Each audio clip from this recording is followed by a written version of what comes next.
देश के बड़े बड़े नेताओं के राजनीतिक सलाहकार प्रशांत किशोर की जब एंट्री बिहार की राजनीति में हुई तो लोगों को लगा कि ये कुछ नहीं कर पाएंगे। इसके पहले भी आए थे और अब भी आए हैं, फिर वापस चले जाएंगे।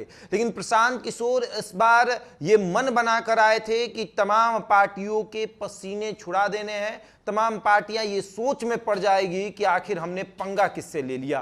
प्रशांत किशोर ने पूरे बिहार का भ्रमण किया और पूरे बिहार के भ्रमण करने के बाद राजद को एक लेटर जारी करना पड़ गया और ये कहना पड़ गया कि भैया देखिए, आपको प्रशांत किशोर के साथ जाने की जरूरत नहीं है, क्योंकि वो भारतीय जनता पार्टी की बी टीम है और भारतीय जनता पार्टी के लिए काम कर रहे हैं, वो घूम रहे हैं। और साथ ही साथ राजद को यह भी बताना पड़ गया कि प्रशांत किशोर जो हैं, उनका पूरा नाम प्रशांत किशोर पांडे है, वो ब्राह्मण है और वो भारतीय जनता पार्टी के सपोर्टर है।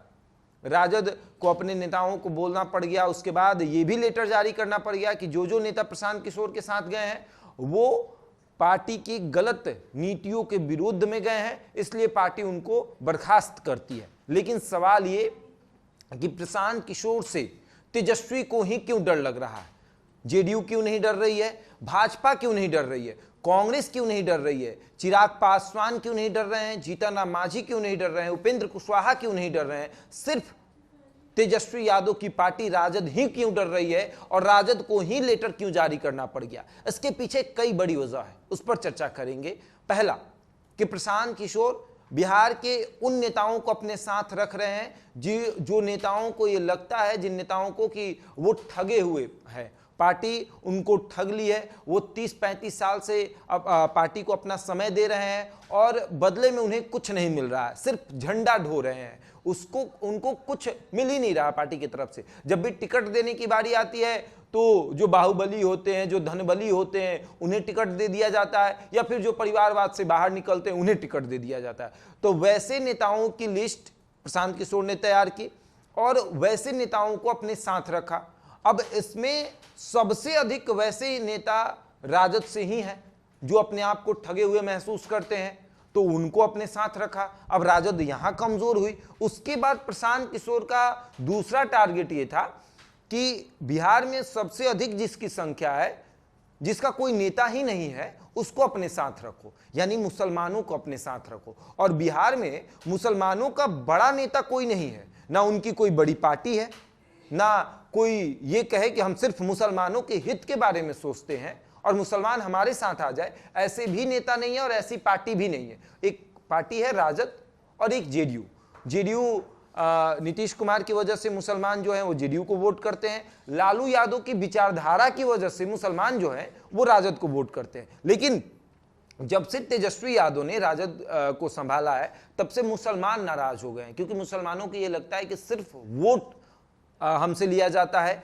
हम दरी बिछाने के काम आते हैं, कि सिर्फ हम दरी बिछाएंगे, हम कुछ नहीं करेंगे, हम झंडा ढोएंगे, सड़कों पर लाठियां खाएंगे, वोट देंगे, लेकिन जब टिकट देने की बारी आएगी तब मुसलमानों की हक की बात नहीं की जाएगी। लेकिन जब हमारा वोट लेने की बारी आएगी, हमें ये कहा जाएगा कि देखिए आपकी संख्या अधिक है, हम आपके साथ चल रहे हैं। तो वैसे ठगे हुए मुसलमान वोटरों को प्रशांत किशोर ने अपने साथ रखने का प्रयास किया और साफ तौर पर कह दिया कि 50 मुसलमान नेताओं को हम टिकट देंगे। उसके बाद प्रशांत किशोर का तीसरा टारगेट हुआ यादव, क्योंकि आज के समय में यादव भी ठगे हुए महसूस कर रहे हैं। यादव को भी लग रहा है कि अरे पार्टी है, राजद है, लालू यादव हैं, लेकिन नहीं मौका मिल पाता है। तो वैसे में यादवों को भी टारगेट प्रशांत किशोर ने किया। अब मुसलमान को टारगेट मतलब राजद को नुकसान, यादव को टारगेट मतलब राजद को नुकसान। अब हर जगह से राजद को नुकसान होने लगा, तो राजद को लगा कि अब लेटर जारी करना पड़ जाएगा। प्रदेश अध्यक्ष जगदानंद सिंह के लेटर पैड से एक लेटर जारी किया गया, जिस पर साफ साफ अक्षरों में लिखा गया था कि कुछ दिनों से ये महसूस हो रहा है और ये पता चल रहा है कि हमारे दल के नेता प्रशांत किशोर की विचारधारा से सहमत हो रहे हैं, जो कि बिल्कुल गलत है, क्योंकि प्रशांत किशोर उर्फ प्रशांत किशोर पांडे की जो पार्टी है जनसुराज, वो भारतीय जनता पार्टी को समर्थन देती है।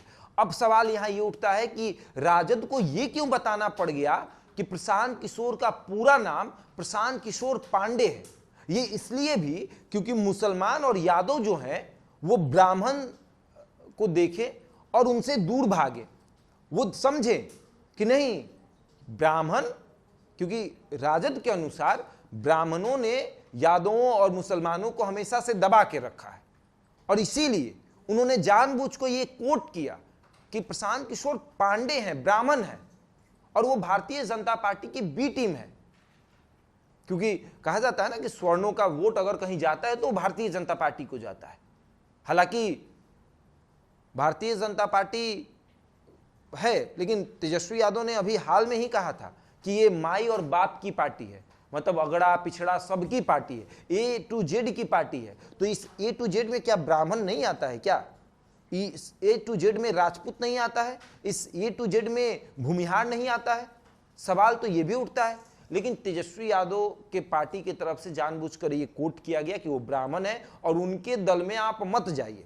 हालांकि प्रशांत किशोर सिर्फ राजद पे टिप्पणी नहीं करते हैं, वो जेडीयू पर भी करते हैं, वो भाजपा पे भी करते हैं, और वो खुद के लिए 5 साल का समय मांग रहे हैं। वो कह रहे हैं कि 5 साल समय हमें दीजिए, हम बिहार को बेहतर बनाएंगे। लेकिन डर सिर्फ राजद को लग रहा है, और इसके पीछे की वजह यही है कि राजद के नेता अपने आप को ठगे हुए महसूस कर रहे हैं और वही जनसुराज से जुड़ रहे हैं, और इसीलिए तेजस्वी को डर भी लग रहा है। प्रशांत किशोर बिहार की राजनीति में कितना घुस पाए हैं ये तो शायद जनता ही बताएगी, लेकिन तेजस्वी यादव मुख्यमंत्री की कुर्सी से कितना दूर हुए हैं ये शायद तेजस्वी को बखूबी पता चल गया है। मेरा इस खबर में इतना ही। बने रहे हमारे साथ और देखते रहें द इंडिया टॉप।